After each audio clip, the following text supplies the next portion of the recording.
subax wanaagsan dhegaystayaal kusoo dhowaada idaacadda subaxnimo ee qaybta af soomaaliga v o a oo idinkaga imaaneysa washington.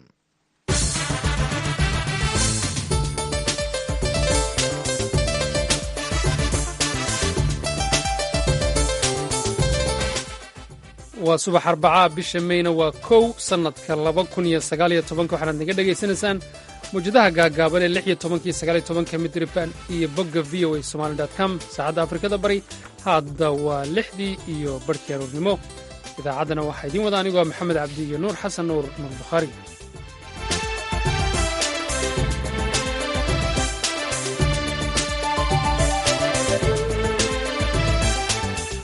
qodobada aan idiin hayno waxaa ka mid ah waxaa maxamed nuur oo ah sarkaal horey uga tirsanaa booliska magaalada minneabolis loona haystay dacwad dil ah oo lagu helay in uu dembigaasi galay.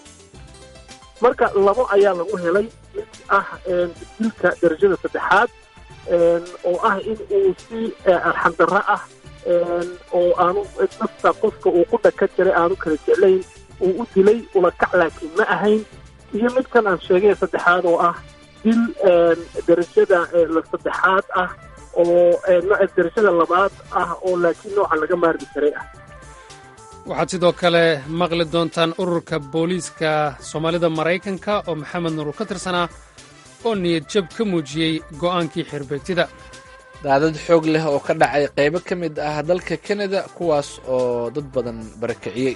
ciyaarihii ayaad sidoo kale maqli doontaan. marka horese warkii caalamka.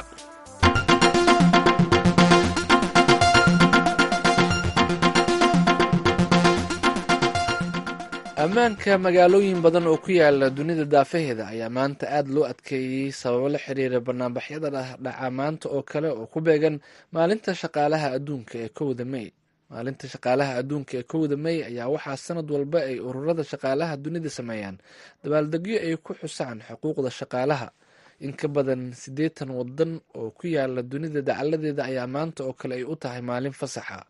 faransiiska oo bilooyinkii ugu dambeeyey ka dhacayeen banaanbaxyo ka dhan ah dowladda ayaa maanta lagu wadaa in dowladda ay magaalada Paris ku daadiso in ka badan 7,400 oo ciidamo boolis ah si ay u xakameeyaan banaanbaxa oo ay kooxaha loo yaqaano jaakad jaalayaasha qorsheeyeen inay ka samayn doonaan caasimadda. magaalooyinka kale ee ciidamada booliska dheeraadka ah lagu daadin doono waxaa ka mid ah magaalada Berlin ee dalka Jarmalka, magaalada Jakarta ee dalka Indonesia, magaalada Istanbul ee Turkiga iyo magaalada Tehran ee caasimadda dalka Iiraan.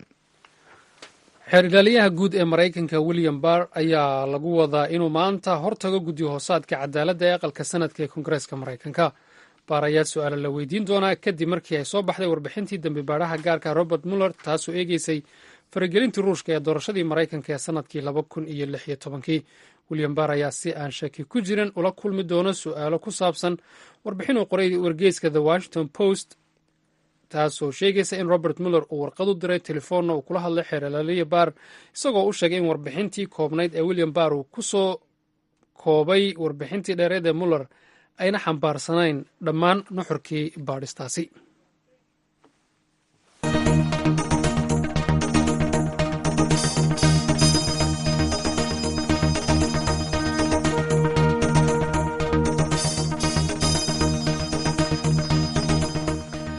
warkii caalamka ayaad dhegaysateen. halka aad kala socoteenna waa v o a washington.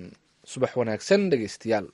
ku dhowaad dhowr toddobaad oo ay fadhiyeen xeerbeegti eegeysa dacwad dil ah oo lagu soo oogay maxamed nuur oo horey uga tirsanaa booliska magaalada Minneapolis ee gobolka Minnesota ee dalkan Maraykanka ayaa waxaa xeerbeegtidaasi ay 2 dembi oo dil ah ku heleen sarkaalka eedeysan.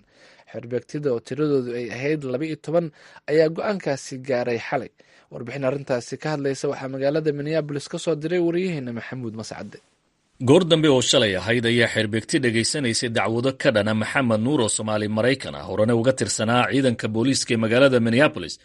waxay go'aamiyeen inuu galay 2 faldambiyeed oo ka mid ahaa 3 faldambiyeed oo ay ku soo eedeeyeen xeer ilayaasha degmada Hannibin ee gobolka Minnesota. maxamed nuur ayaa ku eedeysnaa inuu si ula kaca u dilay Justina Rusjek oo u dhalatay waddanka Australia xilay u wacatay ciidanka booliiska Minneapolis si ay u diiwaan geliso faldambiyeed ay mooday markaa inuu ka dhacayay bannaanka dambe ee gurigeeda. xeerbeegtida go'aanka gaartay oo tiradoodu ahayd 12 qof ayaa 6 waxay ahaayeen caddaan halka 6 kale ay ahaayeen dadka laga tirada badan yahay ee ku dhaqan waddankan Maraykanka.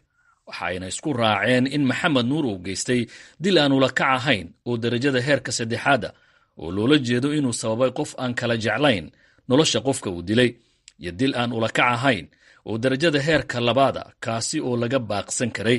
waxaana lagu waayay Maxamed Nuur dembiga dil ula kaca oo darajada heerka 2. dembiyada lagu helay Maxamed Nuur ayaa ciqaabta ugu dheer ee uu ku mutaysan karo waxa ay tahay 25 sano oo xarig ah. garsooraha maxkamadda Hanibin ee gacanta ku haysay kiiskan ayaa waxay bisha Juun ee sanadkan xugmin doontaa ciqaabta xarigga ee uu mudan doono Maxamed Nuur. Maxamed Nuur ayaa habeenkii xalay ahaa isagoo jeebaysan waxaa loo dhaadhiciyey xabsiga degmada Hanibin, waxaana qareennadiisa laga diiday in damiin lagu sii daayo inta laga xukumayo.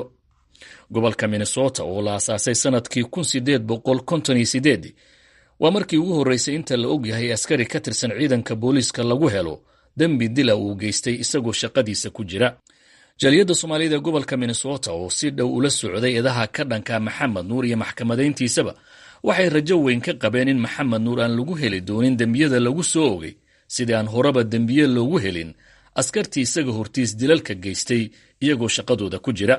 qaar ka mida jaaliyadda Soomaaliyeed oo goobjoog u ahaa go'aanka xeerbeegtiga ayaa dareenkooda iiga warramay, waxaana hadalka ku hormaraya Khalid Maxamed oo ka tirsan hogaamiyaasha dhalinyarada Soomaaliyeed ee gobolka Minnesota. wallahi dareenka horta waxa waaye waa dareen isku jir ah. horta marka hore qof inuu cadaalad helo aad baan u taageersanahay, laakiin tan labaad oo aniga aad ka dhibisa waxa waaye maadaama qofka askariga uu madow yahay inta badan qofka cadaanka cadaalad buu helaa, laakiin markuu askarigu cadaan yahay qofka madowga ee dhibanaha ay cadaalad ma helo. taas ayaa dad badan dhibaysa oo anigu ka mid ahay oo mataqaana aad maanta noo yaabisay. sideed u aragtaa go'aanka maxkamaddu ay gaartay adigu? wallahi anigu waxaan isleeyahay maxkamaddu fair trial may bixin, degdeg baa meesha iiga muuqda. degdegaas oo ah maxkamadii hore aan u naqaanay inta badan waxay socon jireen 6 bilood, tan waxa u ekeyd kees socday go'aanka lagu gaaray wax ka yar bil ay socotay bil wax leeg. marka taas waxaan u malaynayaa inay maxkamaddu degdegtay oo wiilkan aan la siin trial oo fair ah. tuunka maxaa ku gelinaya maxaad ugu tuuntaa arrintaas? tuunka waxa ay gelinaya waxyaabaha soo banaanka yaa leecad. waxa waaye muddo hadda maxkamadii hore u naqaanay waxay socon jireen 6 bilood, waxay socon jireen muddo aad u dheer, evidence-ka banaanka la keeni jiray, mataqaana waqti baa la gelin jiray. laakiin tuunka waxa ay geliyay maxkamadii oo degdeg ahayd. good maxamuud cali. marka waxaan arkaa kiiska fair ma helno markii ugu horreysay state-ka Minnesota qof dambi lagu xukumo waa askari ah oo ugu horreysay. magacayga waa Cabdi Xasan waaye, waa u mahad celinayaa VOA, adigana ascad oo ku salaamaya. dareenkayga hadda muujiya aad iyo aad baan uga niyad jabay wixii maanta aan soo arkay. waxay markii koowaad aan meel saan oo kala tago waxa ay keenayna waxa Soomaalinimo iyo inaan markhaati ka noqdo waxa dhacaya. aad baan uga niyad jabay, waan ka xumahay, ma u malaynayo inuu verdictiganiga u dhacday si cadaalad ah. sanadkii 2016 ayaa gobolka Minnesota waxaa askari ka tirsan ciidanka booliiska ee magaalada St. Paul uu dhararca toogtay Philando Castilla oo ka soo jeeda dadka madow ee Maraykanka, iyadoo weliba haweenay la socotay Castilla ay si toosa barta Facebook uga tabinaysay dhacdada. askarigii dilka geystay Geronimo Yanes oo la maxkamadeeyayna waa lagu waayay dhammaanba eedihii lagu soo ogay. maalintii shalay ee la xukumay Maxamed Nuur ayaa dhinaca kale waxaa ciidanka booliiska ee magaalada Minneapolis ku soo biiray Ibrahim Maxamed Jidaal oo ka tirsan Soomaalida gobolka Minnesota, xilli jaaliyadda Soomaalida ee gobolku ay shaki badan gelinayaan faa'iidada ku jirta ka mid noqoshada ciidanka booliiska oo dadka qaar ay ku doodayaan inay ka mid yihiin hay-adaha dalka Maraykanka ee weli cunsuriyaddu ay saamaynta ku leedahay. Maxamuud Mascade, VOA, Minnesota. haddaba kadib go'aankii ay gaartay xeerbeegtidii eegaysay dacwaddii sarkaal Maxamed Nuur waxaa war-saxaafadeed soo saaray ururka booliiska Soomaalida Maraykanka ee magaciisa loo soo gaabiyo SAPA. war-saxaafadeedka ururka waxaa ugu horreyn loogu tacsiyeeyey dadkii ay ka geeriyootay Justine Diamond oo ah haweenaydii u dhalatay dalka Australia ee ku baxday gacanta sarkaal Maxamed Nuur. war-saxaafadeedka waxaa lagu xusay in dhacdadani ay si weyn raad ugu yeelatay qoyska Justine Diamond iyo qoyska sarkaal Maxamed Nuur.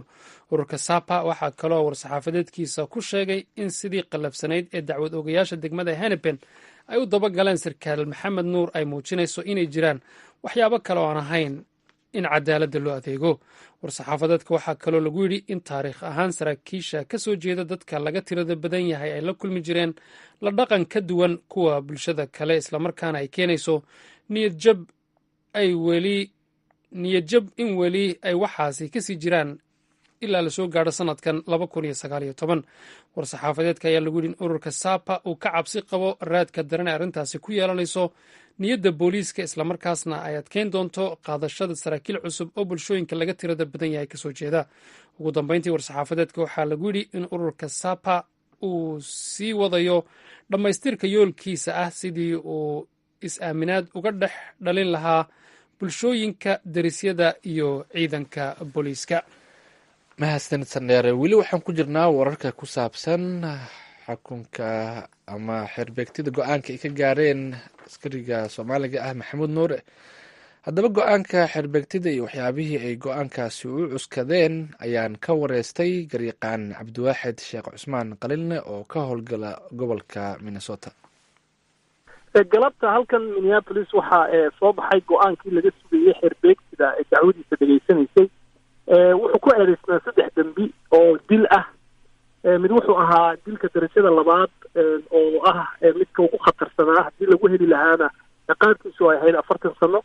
midna wuxuu ahaa dilka darajada 3 oo ciqaabtiisu 20 sano ahayd. midna wuxuu ahaa dil darajada 3 oo nooc laga baaqan karay ama aan udakac toosa ahayn. marka 2 ayaa lagu helay. mid ah dilka darajada 3 oo ah in uu si arxandarro ah oo aanu nafta qofka uu ku dhaka jiray aanu kala jeclayn uu u dilay ulakac laakiin ma ahayn. iyo midkan aan sheegay 3 oo ah dil darajada 3 ah oo darajada 2 ah oo laakiin nooca laga maarmi karay ah. isku soo duub kaa 2 marka lagu daro ciqaabtiisa 10 sano ah waa ciqaab marka la isu geeyo 30 sano oo xariga keeni karta ugu badnaan. 30 sano oo xariga 30 sano oo xariga keeni karta haddii labadooda la isku daro. laakiin sida caadada ah waxaa jirta garsooraha ayaa ciqaabta ridi doona bisha June ee soo socota 7 ayaa loo ballansan yahay. intaas ka horeysa looyaradiisu waxay isku day doonaan in ay runtii ka doodaan taariikhda oo ay soo bandhigaan taariikhda maxamed nuur. waxyaabaha la tixgeliya waxaa ka mid ah qofkan dembiyo hore ma soo galay. hadda ka hor taariikhdiisu ma ahay taariikh qof ku sifoobay inuu sharciga jebiyo. haddii uu yahay qof runtii aan hore sharciga usoo jebin, sidoo kale dhimashada meesha ka dhacdayna aanay ahayn mid zaa'id waxshinimo u ah. sida caadiga ah garsoorayaashu waxay ka yareeyaan tirada sanadada xarigaabay ka yareeyaan qofka. waxaan marka fili karaa anigu meesha 10 sano ah inaan 4 sano kusoo aruuri doonto oo lagu soo koobi karo. midda 20 sanaana 10 sano wax ka yar 8 sano ama ilaa 11 sano inta udhexaysa. oo weliba waxaan filayaa ay noqon doonto waxa loo yaqaan concurrent, si isku mid ah inuu isla qaadan doono oo labada faldambiyeed aanay ahayn markuu 4 dhamaysta ama 10 inuu 20 u gudbayo ee isku hal loo tirinayo. marka isugeynta waxaan odhan karaa haddii aan khibradayda looyarnimo ku fiiriyo wakti uun 10 sano ka yar ama ku dhow ayay noqon doontaa inta ugu badan ee lagu xukumi doono. garsooraha arrintan qaadaya ee xukunka ridi doona bisha 6 ee soo socota 7 waa garsoore anigu aan dhowr jeer iyo waqtiyo kala duwan aan horteeda anigu lafteeda geysas badan kaga dooday. waxa marka ay tahay qof aan uga baranay anagu looyaro ahaan cadaaladda inay ku adag tahay. jajka ama garsoorayaasha aan adagna lagu tiriyo, laakiin waa qof feer ah oo cadaaladda si fiican u qaada weeyi. marka weynadaas jajka ah waxaan ka sugaynaa inay runtii tixgelin weyn siiso ayaa laga filayaa mudnaana siiso taariikhda maxamed nuur marka ay siiso mudnaanta u leeyahy. waa garta marka xeerbeegtida dhegaysatay dacwada maxamed nuur tiradooda intee ayay la ekayd isir ahaanna ma ku jireen wax Soomaali ah ama Afrikaan ah? xeerbeegtidu waxay ahaayeen 16 baa guud ahaan lasoo xulay. ugu dambeyntii 12 baa go-aanka ka gaaray. 4 kale waxay ahaayeen 4 qof oo haddii loo baahdo la isticmaali lahaa. marka 12 qof bay ahaayeen. 12 qof 6 ka mid waxay ahaayeen midabkoodu cadaan oo dadkan cadaanka bay ahaan Caucasianka loo yaqaan. 6 kalena waxaa lagu tilmaamay inay ahaayeen dadka ama aqaliyaadka ama kasoo jeeda dadka midabyada kale sida Asiaanka. waxaa la sheegay ugu yaraan 2 ka midii inay Philippine asalkoodu ahaayeen, mid waxaa la sheegay inay asalkeedu dalka Pakistan u dhalatay, ruux kale waxaa la sheegay asalkiisa hore inuu kasoo jeedo dalka Ethiopia. Marka waxaad moodaysaa 12 qof inay runtii ka turjumayeen bulshada Minneapolis ku dhaqan oo ah magaalo ay ku dhaqan yihiin dadyow kala midab iyo af iyo isir iyo diin duwan ay yihiin. marka lama oran karo waxay ahaayeen xeerbeegti cunsuriyad ama cadaan loo ururiyey, waxay ahaayeen xeerbeegti runtii kala midabyo duwan ayay ahaayeen. waaya marka bisha Juun marka la gaaro sida aad sheegtay oo uu qaadiga maxkamadda go-aanka uu soo saari doono, haddii ay dhacdo in sanado lagu xukumay inta ay noqotaba, ma leeyahay wax racfaan ma qaadan kara? sideedaba waxaa runtii waddankan Maraykanka sharcigiisa aad iyo aad loo tixgeliyaa go-aanka ka soo baxa xeerbeegtida. waa ay kala duwan yihiin go-aanka hal garsoore qaato iyo go-aanka xeerbeegtidu qaadato.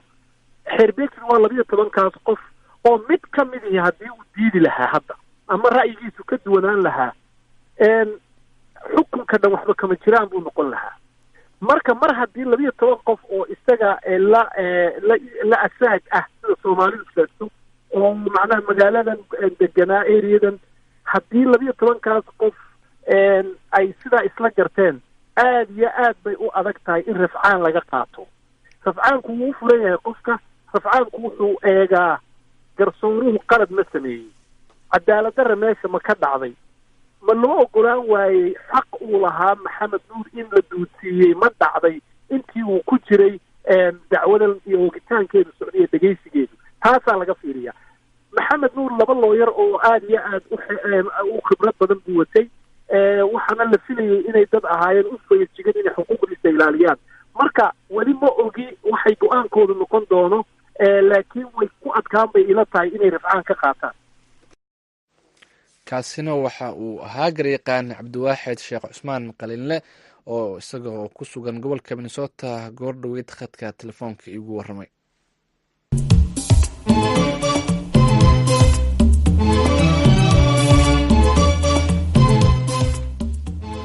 subax wanaagsan mar kale dhegeystayaal dhammaantiinba weli waxaad la socotaan VOA Washington. haatanna dalka Canada, magaalooyin dhowr ah oo dhaca bariga gobolka Ontario, qaybo ka mid a gobolka Quebec iyo caasimadda dalka Canada ee Ottawa oo ay Soomaali badani ku nool yihiin ayaa lagaga dhawaaqay xaalad degdeg ah kadib markii ay dhaceen daadad xoog badan oo saameyn ku yeeshay bulshada ku nool halkaasi.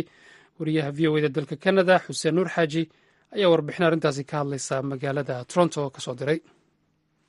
deegaanada xaaladaha degdega lagu soo rogay waxaa ka mid a magaalooyin yaryar oo dhaca bariga gobolkan Ontario sida Muskaka iyo Gatineau oo ka tirsan gobolka Quebec iyo magaalada caasimadda ah ee Ottawa oo ay degan yihiin Soomaali badan. ciidanka militariga ayaa gaaray goobaha ay ka dhaceen fatahaadda si ay u garab istaagaan laamaha gurmadka degdega oo dadaal ugu jira caawinta dadka guryahooda laga saaray. fatahaadda ayaa la sheegay inuu sababay webiga Muskaka, webiga Ottawa iyo roobab ka da'ay deegaanadaasi oo isbiirsaday. duqa deegaanka Muskaka Phil Harden waxa uu sheegay in daadadku ay u muuqdaan kuwa sii xoogaysanaya, sidaa darteed ay aad u qusayso badqabka shacabka. We are going to have to be closing certain roads, so we'll be cutting off access to the properties. Phil Harden duqa deegaanka Muskaka wuxuu sheegay inay xirayaan wadooyinka qaar oo dadka aanay u suuragelaynin inay gaaraan guryahooda. dadka qaar ayuu tilmaamay in si iskooda ay uga baxayaan hadda guryaha, balse haddii xaaladdu ay sidan sii ahaato ay amri doonaan in la faaruujiyo guryaha. maamulka magaalada Ottawa ayaa caawinaad weydiistay gobolkan Ontario iyo dowladda federaalka si wax looga qabto dhibaatooyinka fatahaadda. magaalada Ottawa waxaa ku nool Soomaali badan, waxaana qadka taleefanka ee magaaladaasi kula xiriiray Sheekh Saciid Cali Axmed oo ka mid ah culimaa diinka Soomaalida ee ku nool magaaladaasi. ugu horreyn waxaan weydiiyey saameynta uu xaaladda degdega iyo fatahaadda ku yeeshay Soomaalida. waxaan caddayn karayaa in maaragtay dadka Soomaalida intooda badan aanay deganayn meelaha oo webigu kusoo butaacay iminka, inkastoo xaalad degdega lagaga dhawaaqay magaalada Ottawa iyo khaasatan magaalada u dhow ee Quebec yacni Gatineau la yidhaahdo, haddana saameynaan ognahay iminka oo ay dad badan saamaysay ma jirto. xaafadaha aadka u saameysay waxa weeyaan xaafadaha webigu dhex maro. weli shaqada way socotaa, leyrhku waa jiraa, ma jirto yacni xaalad fariiro amaba yacni baqdin oo dadka magaalada degan aad ka dhex arkayso. dad badan ayaa ka qayb qaadanaya gurmadka loo fidinayo dadka uu saameeyey fatahaadda. bile maxamed xasan bile muudey wuxuu ka mid yahay aqoon-yahanada soomaalida ee ku nool magaaladan toronto. wuxuu qabaa in soomaalidu ay ka qayb qaadato gurmadka. bulshaweynta soomaalida ee degan canada waa muhiim inay ka qayb qaataan musiibooyinka dabiiciga ay soo wajahay canada, ha ahaato gurmad degdega, tabarucid ama dhaqaale ururin, iyo in la garab istaago hay-adaha ka howlgara gargaarka. waa waajib muqadisa, waana in aan muujinaa doorka ay soomaalida ku leedahay canada. soomaalida sideedaba sidaad la socoto xuseen waa dad firfircoon, aragti dheer, karti iyo waxqabad hufanna ay ku dheehan tahay. waana lagama maarmaan inaan doorkeena ka qaadana arrimaha soo wajahay nawaaxiga gobolka ontario iyo qeybaha kale ee canada. soomaalida ayaa inta badan lagu sheegaa inaysan u nidaamsanayn si lamida bulshooyinka kale ee kula nool dalkan. haddaba waxaan sheekh siciid cali axmed weydiiyey in soomaalidu ay diyaar u yihiin inay wajahaan musiibooyinkan oo kale haddii ay ka dhacdo goobaha ay ugu nool yihiin gobolkan ontario. kulley ma lihiin inta aan ka warhayo, kulleyba waxaan ka hadli karaa magaaladan aan joogo, meel communitigu intay wada leeyihiin ay arrimo usoo doontaan maba laha. laakiin waxaan haddana ka warhayaa beri dhaweydoo ay nagu dhacday qadiyad yacni tan oo kale ah oo maaragtay leyrhku magaalada uu ka go-ay oo duufaano ay nagu dhaceen oo markaad magaalado dhan ay saameyn weyn ay ku yeelatay. waxaan ogahay dadka soomaalida aad bay isugu kaceen oo qolooyinkii oo leyrhku ka kacay muddo ilaa qaarkood 7 cisho anigo aan ku jiray uu leyrhku naga maqana. yacni communitiga aad bay isaga warhayeenoo waxaanu arkayna kuwa yacni xaafadaha leyrharku ka go-een cuntada maalin kasta loo keeni jiray waa laga warhayay. qaar ba xitaa jirto ay meeshay deganaayeen maaragtay ay duufaantii ay aqaladii ka burburisay. waxaan ogahay in dadkaa lasoo kaxeeyey oo aqalo la dejiyey oo cuntadoodii la kafaalo qaaday. xitaa dadka soomaalida waxaan hubaa berigaa inay xitaa maaha iyaga inay isgaadhaan, xitaa dadka kale ay gaadhayeen xaafadaha la degan. dowladda federaalk ee dalkan kanada ayaa sheegtay inay gurmad la garab taagan tahay dadka ay fatahaadu saamaysay. xuseen nuur xaaji, v o a, toronto. aad iyo aad buu mahadsan yahay xuseen nuur xaaji. halkaad weli la socotaan waa v o a washington. haatana dhinacii ciyaaraha ayaanu gelaynaa. nuur xasan nuur bakhaari ayaa igu weheliyay stuudiyaha. nuurow, ciyaar aad u kulul baa dhacday habeenkii xalay ahayd oo ka mid a ciyaaraha champions leaga. bal ciyaartii bayern munich iyo dhex martay kooxaha tottenham. aan idhaahdee kooxda ayax amsterdam ee ka dhisan dalka holland. waa sidaas sheegtay, ciyaar kulul oo waxay ahayd la filayay in ay noqoto ciyaar jilbaha la isu laabto. waxaana ay dhex martay sidaa sheegtay kooxaha tottenham ee koox ka dhisan ingiriiska iyo kooxda ayax ee dalkaasi holland. waxaana ciyaarta ay ka tirsanayd wareega 4 kooxood ee koobka horyaalada yurub. lugtiisii koowaad ama is-aragiisa koowaad waxay ka dhacday magaalada london, garoonka kooxda tottenham. waxaana 1 gool iyo eber ku badisay kooxda ayax. maxamedow waxaa u ciyaaray dhalinyaro yaryar oo isfahansan oo isla soo barbaaray oo kubadda si wanaagsan isula fahma. waxaana ay soo reebeen wareegii 16 iyo kii 8 kooxood kooxaha real madrid iyo juventus. real madrid 4 gool ayay kaga soo badiyeen, juvena 2 gool iyo gool. xalayna tottenham ayay ka badiyeen. marka weli ciyaartan ma dhammaan oo waxa ay moodaa inay marayso maaragtay barbaro, maadaama ay is-aragga 2 toddobaadka dambe ay isku arki doonaan magaalada amsterdam ee dalka holland labadana kooxood.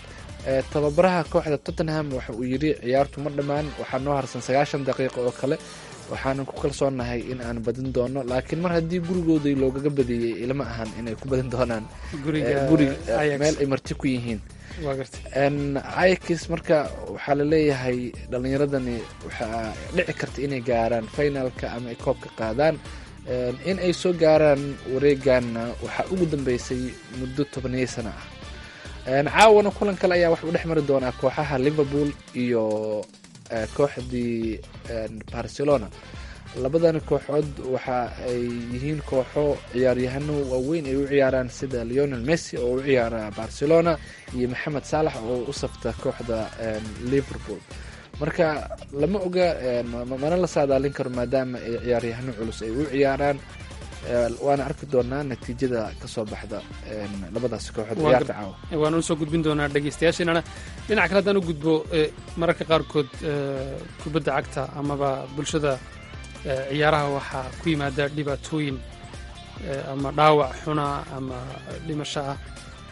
waxaa jira in laacib u dhashay dalka czech republic uu ku geeriyooday dalka turkiga halkaasoo uu ka ciyaaro ciyaaraha horyaalka dalkaasi. axaddii ayuu dhintay baskii waday isaga iyo ciyaaryahanada kooxda alanya sabor oo ka mid ah kooxaha heerka koowaad ee dalka turkiga ayaa gadoomay xilli habeen ah. waxaa la sheegay in wadihii baskaasi darawalkii uu hurdo la dhacay, sidaas daraaddeedna uu baska u rogmaday, marka isaga ayaa ku dhintay. waa laacib weerarka ka ciyaari jiray, waxaa lagu magacaabaa Joseph Sural, jamhuuriyadda jeg ayuu u dhashay. marka maanta xiriirka kubadda cagta dalkaas wuxuu sheegay in nambarkii uu ka xiran jiray xulka qaranka nambarka 9aad la fadhiisiyey oo aanan weligii la xiran doonin iyadoo lagu sharfaya laacibkaas. sidoo kale kooxda alanya sabor oo markaas kasoo laabatay ciyaar ay la ciyaareen kooxda kaysira sabor waxa ay iyana sheegeen in ay go-aan ka qaadan doonaan islamarkaana xaflad oo xus ah ayay u sameeyeen. dhanka kalena kooxda Roma ayaa waxa ay sheegtay in ay shaqo joogto ah siin doonto ciyaaryahan u dhashay dalka Nigeria oo lagu magacaabo Nuura Cabdullaahi. ciyaaryahankan oo ah 22 sano jir ayaa ciyaaraha ka fadhiistay sababo caafimaad darteed. marka wiil dhalinyaro ah oo mustaqbal ku leh kubadda cagta ayuu ahaa. marka maadaama uusan ciyaari doonin, waxa ay Roma sheegtay in ay siin doonto shaqo joogto ah gaar ahaan dhanka maamulka. waan gartay, aad baad umahadsan tahay Nuur Bukhaari inaan la socodsiinayey xubintii ciyaaraha. wararkayga dhinaca dalka maraykankana sidii aan bilowgiiba idiin sheegay xiriiryaha guud ee maraykanka William Barr ayaa maanta hortoogi doona guddi hoosaadka cadaaladda ee aqalka sanadka ee maraykanka. dhinacii heesaha maadaama aan kusii dhownahay gebagabadii idaacadayda saaka iyo caalamka, heestaas dhegina kusoo dhacaysa ayaan idiga tegayaa. waxay baaqayaa Bashiir Abikar, wuxuu yidhi waa fanaanadda Farxiya Fiska.